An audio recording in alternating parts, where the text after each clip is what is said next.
So we're working on pulling apart the bottom end at least just to see what it looks like in there and then go from there of the 3.0 V6 out of the 86.5 Nissan here.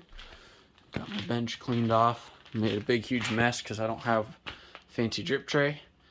So got a ton of floor dry on the floor. Pull the oil pan off. Pull probably the harmonic balancer off. Actually, we might not pull the harmonic balancer off yet. But we're going to pull the oil pan off just and see what it looks like in there.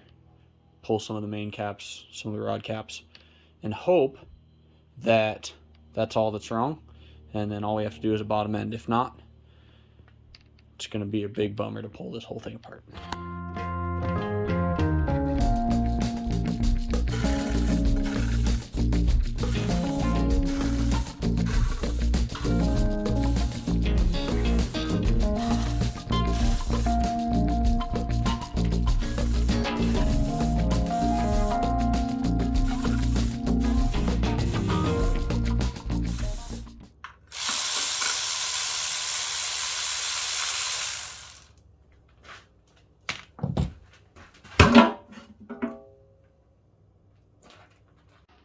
Okay, so first impressions. If you look on this screen here, I don't know how well it's getting it, but I've got all this blue gasket material and definitely some chunks of metal, looks like bearing in there. So haven't pulled any of the main caps off yet, and then also you can see the metallic flakes in the pan stuck. That's what all that silver looking stuff is. So we definitely got something majorly wrong in here. Let's get the cage pulled off and the screen pulled off and pull some of the caps off and see what we got.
Okay, I got all of the bearings inspected.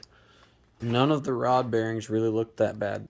The main bearings, we do have a little bit of ugliness on them. They're not the best I've ever seen. They've got some pretty deep gouging in them. Oh, hold on, that one's not too bad. This one's got some pretty deep stuff. That one's pretty deep.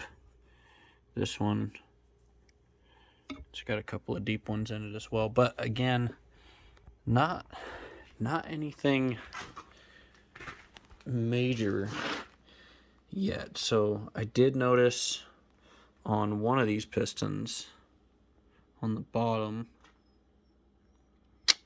I saw See if I can focus in there. You can see kind of right there, you can see where something was hitting it maybe. There's some metal little ping marks on it. So that could be possibly part of our issue. Could still be timing belt, chain, gear, whatever assembly related. Could be oil pump related. Could be a whole number of things still, but the bearings themselves look like they're okay. I stuck my magnet down in the pan, which, I mean, you can see all that from metal. There was metal somewhere in here, but I found chunks down in there. And along with those chunks, I'll show you. This is all chunks of metal that I found in the bottom of the pan. Now, this being the largest one, that looks to me like the end of a dipstick. You can see, let me get you in better light. I don't know if you guys can see. I'm trying to get it to focus, but it's not working too well. But that is the end of a dipstick. And then upon further inspection, this was our old dipstick. This snapped off when I was looking at it, but you can see the end of it here. That does not look like a normal dipstick.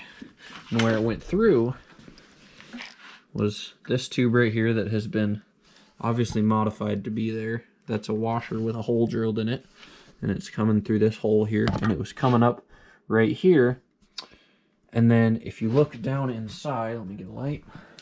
If you look down in there on that piston there, you can see a bunch of ping marks, which are not on any other ones, only on that one. Which, now that the dipstick's not long enough, I can't really show you, but when the dipstick was in here, you could accidentally put it in and it would hit the crank as it was coming around. So I think what was happening was the dipstick was put in the wrong spot, because it can go in 3 spots. It can go here, it can go here, or it can go here. And here is the original spot for it. It's even got a cutout in the pan to guide the dipstick down into the deep part, which obviously it wasn't anymore. It was up here.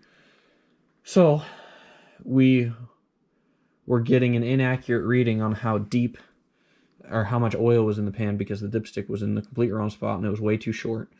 And then it was causing damage. So that was one of the main things I think that was causing an issue, and I think that might have been what the noise I was hearing was, that I thought was a spun bearing. I think it was just the dipstick hitting the crank. Because it wasn't burning oil or anything like that. I do think, because we also have these chunks right here, these guys, which those do not look like parts of the dipstick. I'm not sure what those are from. I'm going to have to do more tearing in. But none of the piston skirts are broken. Obviously, we looked at all the bearings. They're all fine. There's no ears missing off of anything on any of the rods that I can see. And it doesn't look like the same type of metal that would be on a rod or a crank. So I'm going to continue to look for stuff. I forgot to grab my harmonic balancer puller again, so I can't get the timing cover off and then get the oil pump off, because we're going to hopefully replace the oil pump. I don't know what all is entailed with that, but we're going to replace that. We're going to do a new water pump. We're going to do a new timing belt.